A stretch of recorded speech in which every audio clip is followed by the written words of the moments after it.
آج کل ہمارے معاشرے میں ہاسپٹل ہو، کلینک ہو یا صحت کے مراکز ہوں، اس میں الٹرا ساؤنڈ کرواتی ہیں ہماری عورتیں بھی، مرد بھی، لیکن عورتیں زیادہ ہیں۔ اور اسی طرح ڈیلیوری کے کیس ہیں، تو پہلے تو گھروں میں ہوتے تھے ڈیلیوری کیس، لیکن اب ہاسپٹل میں ہوتے ہیں۔ المیہ ہمارے معاشرے کا یہ ہے کہ الٹرا ساؤنڈ بھی ڈاکٹر مرد کر رہے ہیں عورتوں کے، اور المیہ اس سے بھی بدتر کہ ڈیلیوری کیس بھی مرد دیکھ رہے ہیں اور آپریشن بھی مرد کر رہے ہیں عورتوں کے۔ اس لیے میرے استاد محترم شیخ الاسلام حضرت اقدس محمد عثمانی صاحب فرمایا کرتے ہیں کہ علم حاصل کرنا ہر شعبے کا فرض ہے۔ ڈاکٹری کا علم فرض ہے، کمپیوٹر کا علم فرض ہے، اور انجینئرنگ کا علم فرض ہے، ٹیکنالوجی کا علم فرض ہے۔ تو یہ فرض ہے، طب، MBBS، ڈاکٹر بننا یہ بھی فرض ہے معاشرے میں، اور یہ مردوں کے لیے بھی ہے یا عورتوں کے لیے بھی ہے۔ تو اس لیے ہماری بہنوں کو بھی، عورتوں کو بھی ڈاکٹر بننا چاہیے، اس لیے کہ اگر عورتیں ڈاکٹر ہوں گی تو عورتوں کا علاج عورتیں کریں گی۔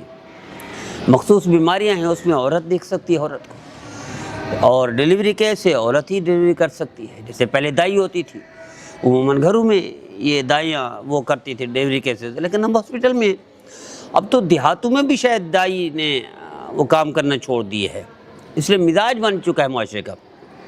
تو ہم دیکھتے ہیں کہ شریعت اس کی اجازت دیتی ہے، اسلامی احکام اس کے بارے میں کیا ہے، سنت کیا ہے، فقہا کیا کہتے ہیں۔ یاد رکھیے گا، فقہا نہ فرماتے ہیں کہ اگر مرد ڈاکٹر میسر ہو اور عورت بھی ہو تو عورت کے لیے لازم ہے کہ عورت کے پاس جائے۔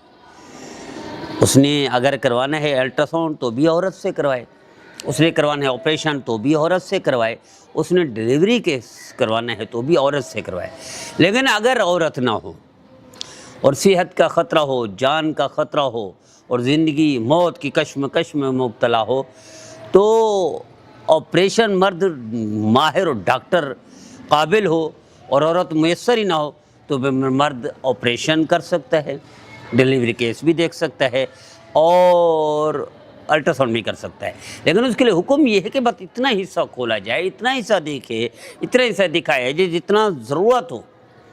ایسا نہ ہو جیسے آپریشن میں سارے کپڑے اتار دیتے ہیں، تو مرد کے لیے جائز نہیں سارے کپڑے اترے ہوئے دیکھے، مرد کے لیے جائز نہیں سارے جسم عورت کا دیکھے، مرد کے لیے جائز نہیں کہ میرے نبی نے فرمایا النادر سہم من سہام شیطان، یہ شیطان کے تیروں میں سے ایک تیر ہے، لعن اللہ النادر بمدور، لعنت اس شخص پر جو بدنظری کرتا ہے، جو بدنظری کرواتے ہیں۔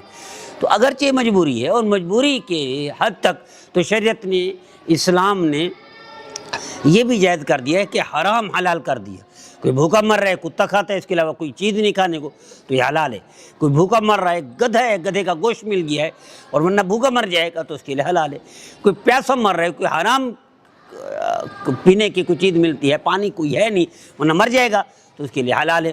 تو شریعت الدین یسر، نبی کریم صلی اللہ علیہ وسلم نے ارشاد فرمایا دین آسان ہے، اس لیے آپ صلی اللہ علیہ وسلم نے حکم دیا یسروا ولا تعسروا، آسانیاں پیش کرو، تنگیاں نہیں۔ تو فقہاء احناف نے بھی اس لیے آسانی پیش کی کہ اگر عورت میسر نہ ہو، ڈاکٹر نہ ہو، الٹرا ساؤنڈ کے لیے، آپریشن کے لیے، ڈیلیوری کے لیے، تو پھر مرد بحث مجبوری میں کر سکتا ہے، لیکن اتنا حصہ کھولا جائے، اتنا حصہ دیکھا جائے، اتنا حصہ دکھایا جائے جتنا ضروری ہو، اس سے آگے نہ بڑھا جائے۔ اللہ ہم سب کو اتباع سنت کی توفیق عطا فرمائے، نبی کریم صلی اللہ علیہ وسلم کی فرمانبرداری کی توفیق عطا فرمائے۔